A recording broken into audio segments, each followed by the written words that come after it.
গান শুনতে শুনতে রাহুল পুলিশ স্টেশনে পার্সেল ডেলিভারি দিতে আসে, কিন্তু তখনই দুজন পুলিশ তাকে আটকে দিলে সে পার্সেলের ভেতর লুকিয়ে রাখা বন্দুক দিয়ে গুলি চালাতে শুরু করে। আসলে একটু আগে রাহুল তার সিনিয়র হিয়ানের সাথে এখানে পার্সেল ডেলিভারি করতে এসেছে। আজকে তারা শহরের একটা পুলিশ স্টেশনে পার্সেল ডেলিভারি করবে। তো এরপর তো রাহুল পার্সেলটা নিয়ে পুলিশ স্টেশনের ভেতরে যায় আর হিয়ান বাইরে অপেক্ষা করতে থাকে। রাহুল লিফটে উপরে ওঠার সময় দুজন পুলিশ ঠাট্টা করে তাকে বলে যে এই পার্সেল তো ড্যামেজও হতে পারে, কিন্তু রাহুল তাদেরকে বলে যে আমার কাজ শুধু পার্সেল ডেলিভারি করা, এর ভেতরে কি আছে সে সম্পর্কে আমার কোনো ধারণা নেই।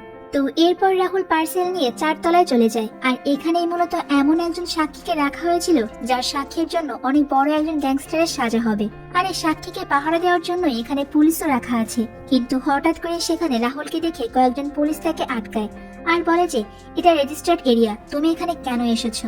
রাহুল কোনো উত্তর না দিয়ে তখন মনের আনন্দে গান শুনতে থাকে। আর তখনই হঠাৎ করে একটা পুলিশ লক্ষ্য করে যে রাহুলের হাত ওই পার্সেলের ভেতরে ঢোকানো। তো তারা কিছু বুঝে ওঠার আগে রাহুল তখন গুলি চালিয়ে দেয় আর এই পার্সেলের ভেতর থেকে বন্দুক বের করে একে একে সেখানে থাকা সবাইকে মেরে ফেলে। এরপর সে ওই সাক্ষীর কাছে গিয়ে তাকেও হত্যা করে ফেলে। তারা মূলত এখানে এসেছিল ওই সাক্ষীকে মারার জন্যই, আর এটাই ছিল তাদের আজকের মিশন। এরপর মিশন শেষ করে রাহুল হিয়ানকে ফোন দিতে বাইরে বের হয়, আর ঠিক তখনই পেছন থেকে কেউ একজন তাকে আঘাত করে নিচে ফেলে দেয়। রাহুল তখন দেখতে পায় তাকে আঘাত করা লোকটা আর কেউ নয়, বরং তার সাথে আসা হিয়ান। আহত অবস্থায় সে হিয়ানকে জিজ্ঞাসা করে যে তুমি আমাকে এখন মেরে ফেলবে? উত্তরে হিয়ান বলে যে হ্যাঁ, মিশন শেষ হতেই তোমাকে মেরে ফেলার অর্ডার দেওয়া হয়েছে, কারণ তুমি অল্প কয়েকদিনে এই কোম্পানির ব্যাপারে অনেক কিছু জেনে গিয়েছো। আসলে আমি কেবলমাত্র অর্ডার ফলো করছি, তাই আমার হাতে এখন আর কিছুই করার নেই। মারা যাওয়ার আগে রাহুল হিয়ানকে তার একটা শেষ ইচ্ছা পূরণ করতে বলে। সে বলে যে আমার জমানো কিছু টাকা পয়সা আছে, সেগুলো তুমি আমার মায়ের কাছে দিও।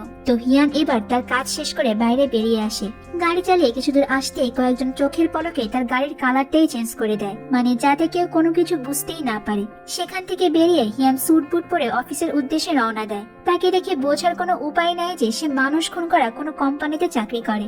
তার অফিসের নাম NCM কোম্পানি। এখানে সবাই সাধারণ মানুষের অফিসের মতোই কাজ করে। ওপর থেকে দেখে কেউ বুঝতেই পারবে না যে এই কোম্পানিটার ভেতরে ভয়ঙ্কর সব অপরাধমূলক কাজ করা হয়। এখানে কাজ করা সবাই এক একজন ভয়ঙ্কর খুনি, যারা টাকার বিনিময়ে চুক্তি করে মানুষকে মারার কন্ট্রাক্ট নেয়। আর হিয়ান হলো এখানকার সবার সিনিয়র, তাই অফিসের প্রত্যেকেই তাকে অনেক সম্মান করে। এরপর হিয়ান তার কেবিনে যায়, আর সেখান থেকে একটা হাতল ঘোরাতে একটা সিক্রেট দরজা খুলে যায়। হিয়ান সেই দরজা দিয়ে ভেতরে প্রবেশ করে নিজের বন্দুক জমা দেয়। সেখানে এই কোম্পানির ম্যানেজার, যার নাম গং, সে তাকে মিশন শেষ করে এখানে আসতে এত দেরি হওয়ার কারণ জিজ্ঞাসা করে। তবে হিয়ান তার কথার কোনো উত্তর না দিয়ে শুধুমাত্র সরি বলেই দাঁড়িয়ে থাকে।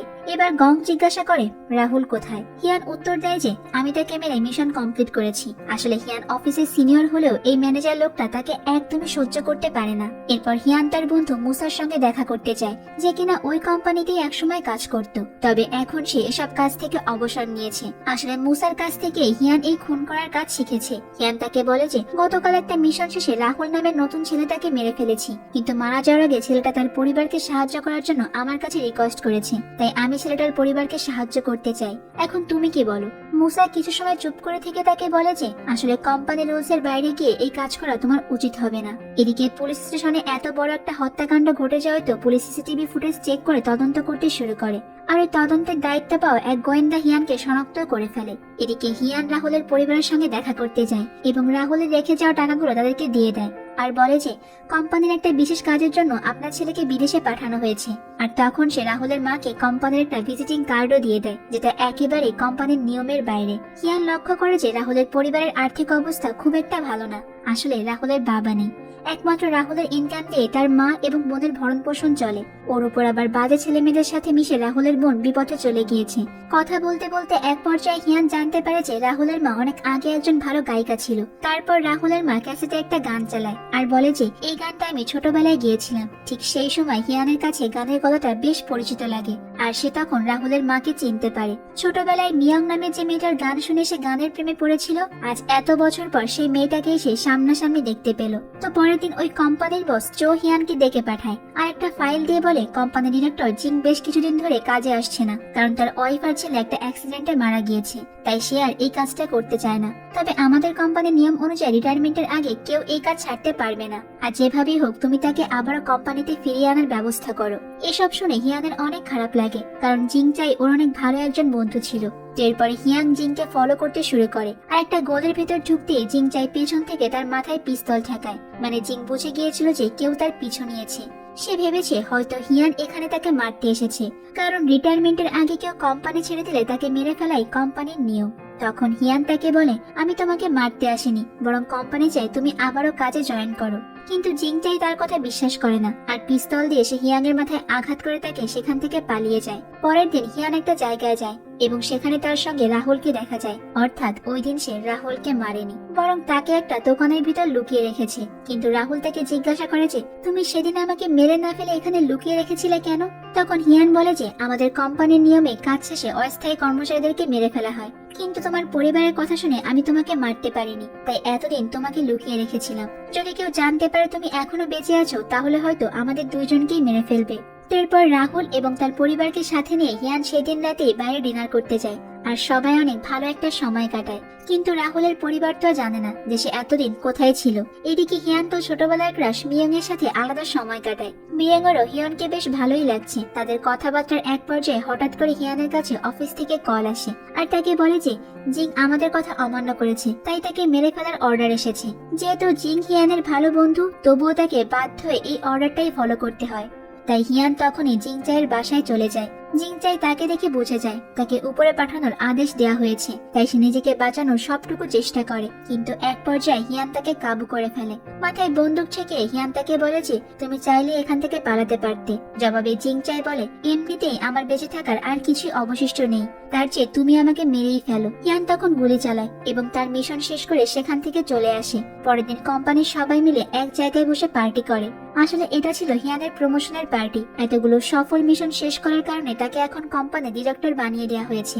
তবে হিয়ানকে দেখে স্পষ্ট বোঝা যাচ্ছে সেই প্রমোশন পেয়ে মোটেও খুশি নয়। মানে এই কোম্পানির কাজ তার খুব একটা পছন্দ না। তো পরের দিন হিয়ং মিয়ং এর সাথে বাইরে একটা কফি শপে দেখা করে। তখন সেই ক্যাফের মালিকের কাছ থেকে তারা জানতে পারে যে ক্যাফেটা সে বিক্রি করে দেবে। তখন মিয়ং তাকে জানায় যে তারও খুব ইচ্ছে হয় একটা ক্যাফে খুলবে, কিন্তু টাকার অভাবে সেটা করা সম্ভব হচ্ছে না। তখন হিয়ান তাকে বলে যে আমি ছোটবেলা থেকে তোমার গান শুনতাম এবং তখন থেকে তোমার উপর ক্রাশ খেয়ে বসে আছি। কথাটা শুনেই তো মিয়ং একটু মুচকি হাসে। তো এভাবেই তাদের দুজনের বেশ ভালো একটা সময় কাটে। তারপর ঘুরে ফিরে সন্ধ্যার দিকে যখন তারা বাসায় ফিরছিল, তখন রাস্তার মধ্যে সে গোয়েন্দা হিয়ানকে দেখে চিনতে পারে আর তার কাছে এসে বলে যে তুমি কোথায় কাজ করো? তখন মিয়ং বিরক্ত হয়ে সে গোয়েন্দাকে হিয়ানের কোম্পানির কার্ডটা দিয়ে বলে দেখো সে কত ভালো একটা জায়গায় কাজ করে, শুধু শুধু তাকে সন্দেহ করা বন্ধ করো। এটা বলেই তারা সেখান থেকে চলে যায়। তো পরের দিন অফিসে যেতে হিয়ান দেখে যে সেখানে জিংকে কিডন্যাপ করে আনা হয়েছে। অর্থাৎ সেদিন হিয়ান জিংকেও মারেনি। এতে কোম্পানির বস হিয়ানের উপর তো অনেক রেগে যায় এবং বলে যে অসম্পূর্ণ কাজটা তাহলে এবার তুমিই শেষ করো, অর্থাৎ জিংকে মেরে ফেলো। মারার আগে জিং সবাইকে বলে যে এই কোম্পানিটা একটা পাগলা গারদ, মানুষ মারা কিভাবে কোনো কাজ হতে পারে। এইসব শুনেই ম্যানেজার জং পেছন থেকে জিংচার গলায় ফাঁস দিয়ে তাকে সেখানেই মেরে ফেলে। এরপর দেখা যায় মিয়ংয়ের দেয়া সেই কার্ডের ঠিকানা দেখে সে গোয়েন্দা তার দলবল নিয়ে হিয়ানের অফিসে চলে আসে। কিন্তু তারা অফিসে এসে সন্দেহজনক তেমন কিছুই খুঁজে পায় না। তাদের কাছে সবকিছু একদম স্বাভাবিকই লাগে, তাই তারা অফিস থেকে চলে যায়। আসলে এই অফিসের প্রত্যেকটা কর্মচারী এক একজন ভয়ঙ্কর খুনি হলেও অফিসে ছদ্মবেশে থাকার কারণে কেউ তাদেরকে কোনো প্রকার সন্দেহ করতে পারে না। মানে সবাই তো পুরো ভদ্রলোকের মতোই থাকে আর কি। এদিকে হিয়ানকে সন্দেহ করে অফিসে পুলিশ আসার কারণে জং তাকে গালিগালাজ করে আর কিল ঘুষিয়ে মারতে থাকে। সে বলে যে পুলিশে কেন তুমি অফিসের কার্ড দিয়েছো? হিয়ান তখন তার কথার কোনো উত্তর না দিতে পেরে তো সরি বলে চুপচাপ দাঁড়িয়ে থাকে আর সবকিছু মুখ বুঝে সহ্য করে। আসলে জং যদি ম্যানেজার না হতো তাহলে হিয়ান হয়তো বা তাকে এখানেই 12টা বাজিয়ে দিত। এরপরে হিয়ান একদিন মিয়ংকে ডিনারে আমন্ত্রণ জানায় আর কথা বলার ফাঁকে সে মিয়ংকে বলে আমি এই কফি শপটা তোমাকে খুব দ্রুতই কিনে দেব।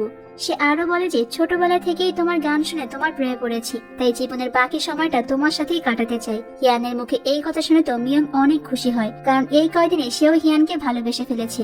তাই হিয়ান সিদ্ধান্ত নেয় মিয়ংকে বিয়ে করে তার সাথে বসবাস করবে, আর এই জন্যই সে ওই মানুষ মারার কোম্পানির কাজ ছেড়ে দিবে।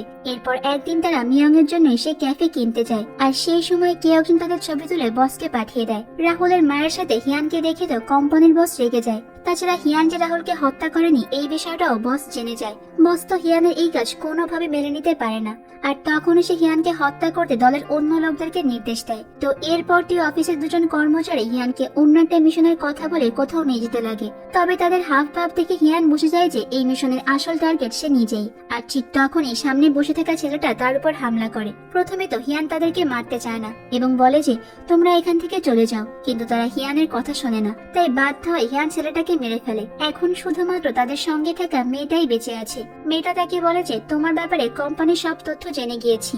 জবাবে হিয়ান বলে তুমি চাইলে তোমার প্রাণ নিয়ে এখান থেকে পালিয়ে যেতে পারো, কিন্তু মেয়েটা কোনো কথা শোনে না এবং হিয়ানের উপর আক্রমণ করে। আর তাদের দুজনের মারামারির মধ্যে হঠাৎ করে গাড়ি এসে মেয়েটাকে ধাক্কা দেয়। এদিকে বস যেহেতু হিয়ানকে হত্যার জন্য লোক পাঠিয়েছে, তাই সে বুঝতে পারে রাহুলের পরিবারও এখন নিরাপদে নেই। তাই সে রাহুলকে ফোন করে আর সবাইকে নিয়ে তার কাছে আসতে বলে। এরপর তারা সবাই মিলে তো হিয়ানের বন্ধু মুসার বাড়িতে যায়, কারণ সে জানতো মুসাই তার একমাত্র বিশ্বস্ত বন্ধু। আর এই খারাপ সময় তাকে সাহায্য করার মতো কেউ থাকলে সে একমাত্র মুসা।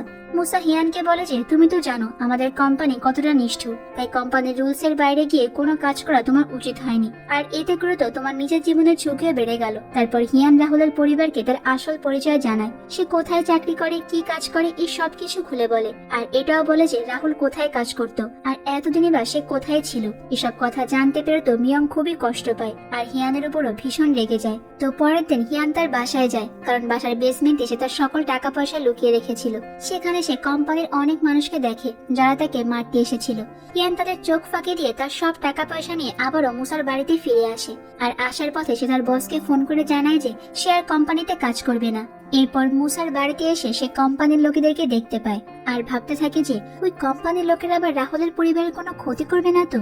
এসব ভাবতে ভাবতে সে মুসার ঘরে পৌঁছায়, কিন্তু মুসার ঘরে সে এমন কিছু দেখতে পায় যা দেখে সে নিজের চোখকে বিশ্বাস করতে পারছিল না। সে দেখে যে কোম্পানির লোকেরা রাহুলের পরিবারের সকলকে গান পয়েন্টে রেখেছে। আর হিয়ান তখন বুঝতে পারে যে বন্ধুত্বের মুখোশের আড়ালে মুসাই তার সঙ্গে বেইমানিটা করেছে। মূলত মুসা কোম্পানির লোকদেরকে ডেকে এনে রাহুলের পরিবারকে জিম্মি করে রেখেছে এবং সে এসব করেছে শুধুমাত্র টাকার জন্য। এদিকে হিয়ান তার সব থেকে বিশ্বস্ত বন্ধুর এমন জঘন্য রূপ দেখে তো একেবারে পাথর হয়ে যায় আর মুসাকে অনুরোধ করতে থাকে যেন রাহুলের পরিবারকে সে ছেড়ে দেয়। কিন্তু মুসা তার কোনো কথাই শোনে না, উল্টো বন্দুক নিয়ে তাকে আঘাত করে মাটিতে ফেলে দেয়। আর মুসা যখন তাদের উপর গুলি চালাতে যাবে, ঠিক তখনই কিছু বুঝে ওঠার আগেই হিয়ান কোম্পানির লোকজন আর মুসার উপর হামলে পড়ে। তখন মুসা গুলি ছোড়া শুরু করে আর গোলাগুলির এক পর্যায়ে তো মুসার ছোড়া একটা গুলি মিয়ংয়ের বুকে লাগে। আর এটা দেখে তো হিয়ান গুলি করে মুসার বুকটা পুরো ঝাঁঝরা করে দেয়। এদিকে গুলির আঘাতে মিয়ং তো সেখানেই মারা যায়। মিয়ংয়ের মৃত্যুতে হিয়ান খুবই কষ্ট পায় আর তখনই তার মাথায় জেদ চাপে যে সে এনসিএন কোম্পানিকে একেবারে শেষ করে দেবে। তো পরের দিনই তো সে বুলেট প্রুফ জ্যাকেট পরে কোম্পানির দিকে রওনা হয়। এরপর হাতে করে বড় একটা বন্দুক নিয়ে হিয়ান সেই কোম্পানিতে প্রবেশ করে আর রিসেপশনিস্টের কাছে জানতে চায় ম্যানেজার কোথায়, কিন্তু সে কোনো উত্তর দেয় না। তখন হিয়ান সোজা হাঁটতে শুরু করে, কিন্তু পেছন থেকে সে রিসেপশনিস্ট মহিলা হিয়ানের দিকে বন্দুক তাক করতে হিয়ান ইশারায় তাকে বন্দুক নামাতে বলে। কিন্তু সে মহিলা হিয়ানের কথা না শুনে তার দিকে গুলি চালায়, কিন্তু হিয়ান তখন পাল্টা গুলি করে তাকে সেখানেই মেরে ফেলে। তবে সে ম্যানেজারকে আর কোথাও খুঁজে পায় না। তখন অফিসে থাকা অন্য কর্মচারীরা তো হিয়ানকে মোকাবেলা করার জন্য প্রস্তুতি নিতে থাকে, কিন্তু হিয়ান সকল কর্মচারীদেরকে বলে যে তোমরা যদি মরতে না চাও তবে এক্ষুনি অফিস ছেড়ে পালিয়ে যাও। তবে তারা সবাই যেহেতু একই পথের পথিক ছিল, সে কারণে হিয়ানের এই হুমকি তাদের কাছে তেমন কিছুই মনে হচ্ছিল না। তাই তারা হিয়ানের কথায় কোনো প্রকার তোয়াক্কা না করে তো তার উপর গুলি চালায়। আর ঠিক তখনই তো হিয়ান পিস্তল উঁচিয়ে একের পর এক গুলি করা শুরু করে। বুলেট প্রুফ জ্যাকেট পরা থাকায় তো হিয়ানের গায়ে কোনো গুলিই লাগে না, উল্টো হিয়ানের গুলির সামনে তাদের প্রতিরোধ কোনো কাজেই আসে না।